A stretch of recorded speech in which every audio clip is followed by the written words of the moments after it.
everyone, it's Shel C from PaperOcotilloStudio, and today I'm sharing with you a speed up version of the Art Joy of Sharing live stream show that we have every Thursday morning at 8:30 Pacific time. And today we played with alcohol ink, so I was just trying a variety of techniques and messing around with my different alcohol inks. I have 3 different brands. I have Marabou, I have Jacquard, and I have some Ranger ones. So you will see me doing different things. The first thing I started out with was some watercolor paper. Next month, coming up in the month of June, we have our yearly thing that we do every June. It's artist trading cards every day. And this is a really popular challenge over in our Art Joy of Sharing art community on Facebook. People love to participate in this one. It's just making a little card each day, 2.5 by 3.5. No prompts or anything. You just make a card, you post it. I usually make like 3 in each video, so there'll be a lot of videos coming up next month. I know I've been really a slacker this month, and there haven't been very many videos. So there will be a lot next month, I promise. Just haven't been able to get my mojo going lately. So with watercolor paper, things that you need to think about, actually with any alcohol ink, things you need to think about. Alcohol works best on a non-porous, non-absorbent surface, right? It works great on UPO paper, mineral paper, Tyvek, things that won't absorb. And so that's what you see most often. But that doesn't mean that that's your only option. You can use it on a lot of other things. So I wanted to show using it first on untreated watercolor paper. A good way to do this, and this isn't the only way, but a good way to do it is to use a hair dryer because a hair dryer has a high power stream flow. Peg was using a air compressor too, which I have one of those. I haven't gotten it out in a long time. I actually have an airbrush and I have to locate it, but you know, an air compressor is a good idea too. There's also little bulb sprayers, little things that you can squeeze, but my hand gets really tired and sore when I use those things. You can also, on a non-porous surface, you have a little bit more time. You can blow with a straw. That makes me dizzy, so I don't really like to do that. So I got out my hair dryer. This is just a standard hair dryer. It does have a cool setting. I'm using it on high, and then I'm taking a pipette, and there's some alcohol, rubbing alcohol in that little cup, and I'm squeezing with the pipette. I'm putting a puddle of rubbing alcohol on first, dripping some alcohol ink into it, and then pushing it around with that hair dryer. Now it absorbs into the paper really fast. You don't have a lot of options of how long you can mess with it. It also doesn't really reactivate because it's already absorbed. It doesn't reactivate with another color like you might see, you know, people dripping one color on another.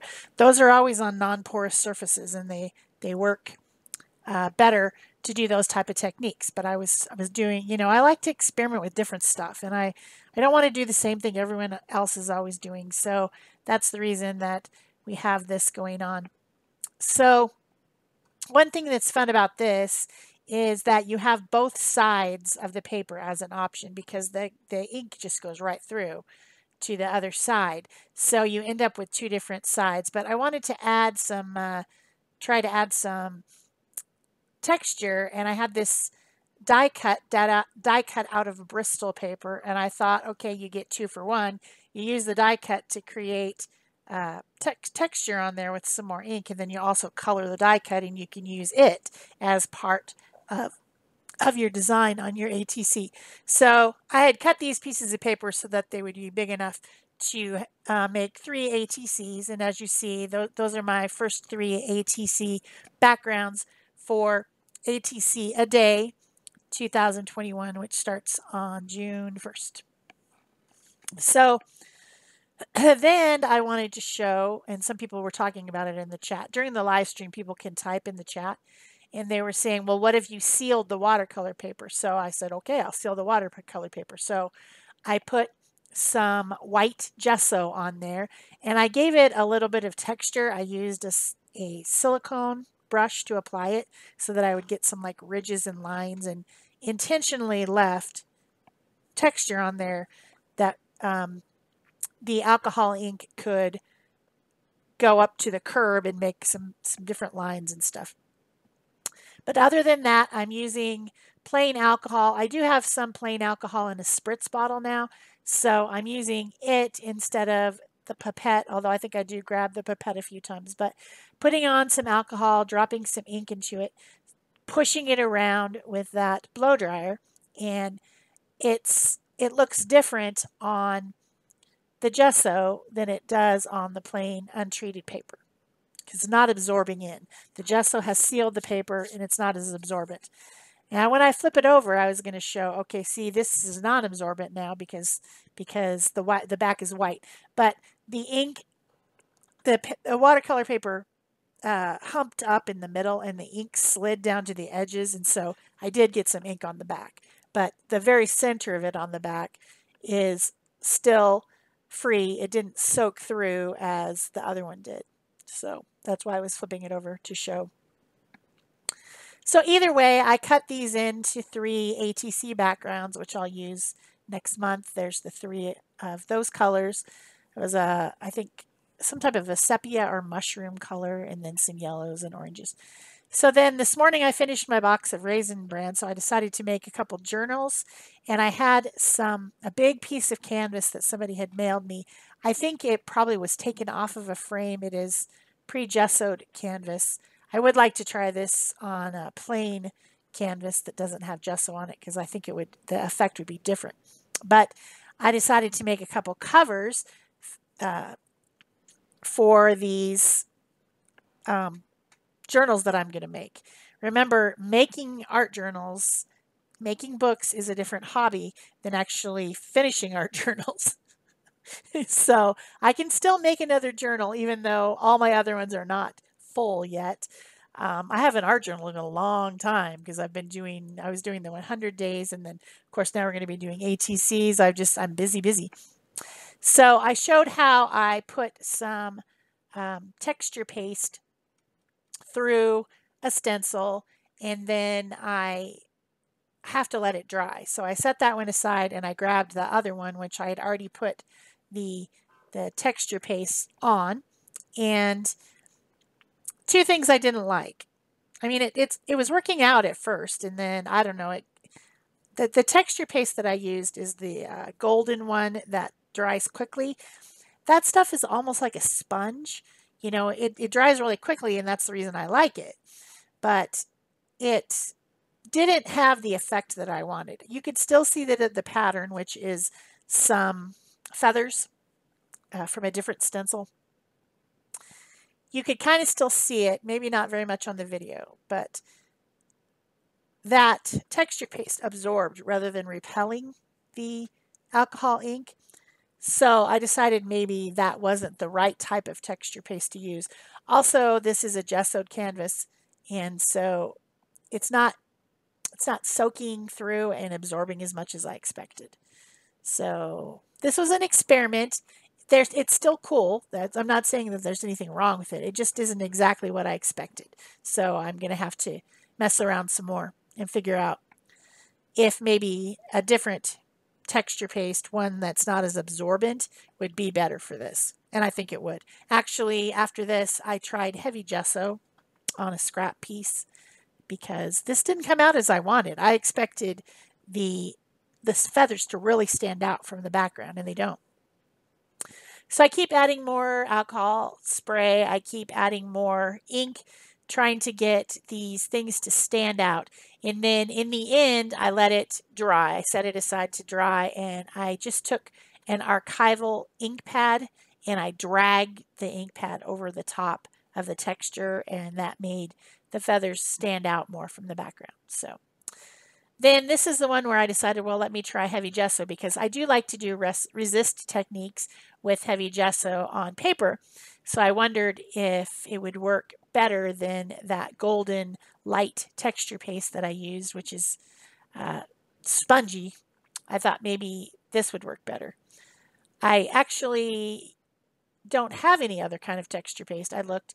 I also added some extra from the stencil onto this third piece of watercolor card with the idea that I was going to put some alcohol ink on that, but I never got around to it during this video.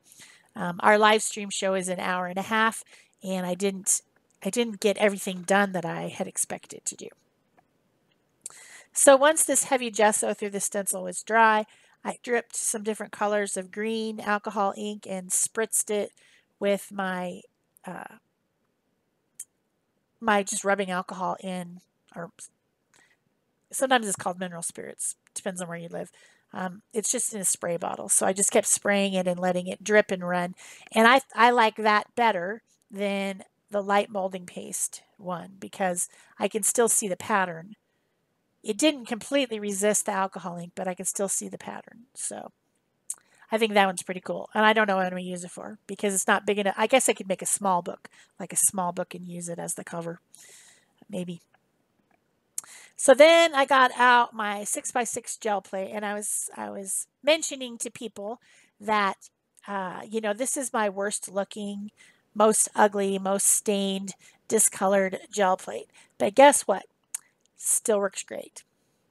And my analogy for that is, you know, you have your hammer out in the shed, and you hammer with it, and maybe it's dirty, and maybe it's rusty, and it looks nasty. Maybe it's got paint on the handle, but guess what? It still works. Gel plate, same thing. It's a tool.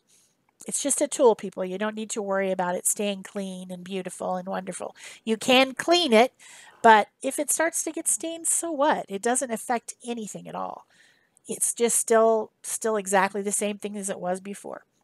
So I put on some alcohol ink in lighter colors on the background, blended them a little bit with my 2-inch brayer, and then I put a stencil over the top and put on some darker reds and oranges. And I wanted to show that all that alcohol ink that is still on the stencil doesn't have to go to waste. You can just spritz it and use some other pieces of paper. You know, I'm a collage artist, so I like to have a lot of colorful, textured paper. Here's some rice paper. Same thing, just spritzing it with alcohol. That deli paper underneath that I was using for, you know, to keep my table a little bit clean. It got pattern from the stencil on it as well. All these things are awesome. I'll use them all eventually. So I was just showing that, you know, you can use up that alcohol ink that's on that stencil as well and not let it go to waste. So now my my gel plate is dry, and I wanted to show that alcohol ink is translucent. So you can make something on your gel plate with your alcohol ink and print it over the top of something that's already got paint or text or whatever on it, and it will be transparent, and you'll see what's ever underneath through it. So I just popped it onto this little bit of yellow brayered off paint, and what I used to pick it up was some matte gel medium. And matte gel medium, of course, is see-through, so I could pick up a whole transparent layer and print it onto something. Then I was showing, okay, but if you don't want it to be transparent, you can pick it up with white or Titan Buff or light yellow acrylic paint, and it will cover what's underneath. So I printed it onto a receipt that has, you know, some stuff on it. And yeah, you can see the printing a little bit, but not too much. But what really fascinated me was where that barcode was on the receipt. It resisted and left an interesting pattern on the plate. And so I wanted to pick that up because I want to use it. So I used a little bit of blue paint and picked up that little barcode. Really cool. I was like, oh, look at that. So that just means that that was probably printed with a laser printer or something. That receipt that I received in a package with a ring that I ordered. And I'm like, oh, that's so cool. I was very excited. So then, as I was talking about earlier, I finished my Raisin Bran today. So this is the bag that holds the Raisin Bran inside the box. I cut up the box, I cut open the bag, and I wanted to see if I could get some valleys and grooves and crinkle effect with alcohol ink by putting it on this basically it's a thick wax paper. Didn't exactly turn out how I wanted. I was thinking it would look more like saran wrap. You guys have probably seen people use saran wrap with alcohol ink and make, you know, a textured look. This is, again, rice paper. So rice paper is absorbent, and it's didn't leave many of the creases, but I still had some on there, and I thought, well, maybe I could get creases by spritzing the paper and laying it over the top and pulling up what's left on there. Not so much. So then I spritzed the wax paper and just kept moving around and getting some, just the leftover color onto this other piece of rice paper, which that will be a good neutral background for collage. Either way, they both turned out. They just didn't turn out exactly how I wanted. So then I thought I'd do some stencil rubbing. I have some new stencils from Stencil Club this month. And the first thing I just tried to rub with is a scribble stick from Dina Wakley. To me, these sticks seem very waxy, so I thought that it would resist.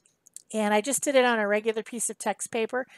No, it didn't work.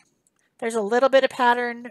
You guys can't even see it, but I could see just a tiny bit of pattern if I held it up to the light. But yeah, this was not a success. Really, what I needed to use was just a regular Crayola crayon, like a white Crayola crayon. But my acrylic crayon was missing. I couldn't find it, so then I was trying out some other different things to see what they would do. So then I have these. They're paint markers. They're called paint markers, and they're like a solid acrylic paint in a marker. So I decided to try some stencil rubbing with that and see what that would do as far as, you know, leaving pattern and resisting the alcohol ink. It didn't work that well either. Both of these were kind of fails, but I left them in just so that you could see, you know, what happens with it. See me experiment with different products so that you don't have to. And this time I put some pretty dark alcohol ink on there, and I got it really wet and it was drippy, so I decided to just let it drip onto my gel plate because I don't want to waste all that ink. And as that dried, it did start to show some pattern, and I think I hauled it up to the camera eventually. I hope you guys are enjoying this video about alcohol ink, and that you will get out some of your alcohol ink and play with it. This was a fun playtime for us. Peg made several cards. So yeah, you can see the pattern coming through on that one now a little bit. So I put another stencil on the gel plate, did the whole thing again, and did another gel print. But if you did like this video, remember to give it a thumbs up. That's always helpful. Leave me a comment or question if you have some questions about using alcohol ink in different ways. There's, of course, hundreds of videos out there, but and I have more videos on my channel, tons of them. So I'll link a couple of them in the iCards and at the end, on the end screen, if you want to watch more alcohol ink videos. But this one's just about done. Let that dry, took some of the ink off the stencil, then I picked it up with some paint. Oh, but it's been a long day, and I'm just about done with this video, so I hope you enjoy it.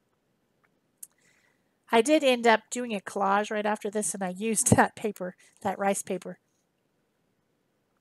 I'm trying to get some stuff done, people. I'm trying to get in the studio and get some work done. I have commissions and things that I need to do and lots of stuff. So, yeah. Hope you enjoyed it. That's all I have to say. Hope you enjoyed it, and you give me thumbs ups and comments and all that stuff to help me find other people who would like to watch this content as well. And there you go. That's on another piece of rice paper. That one is very pretty. Very pretty. So that's it for me. Thanks. Bye-bye.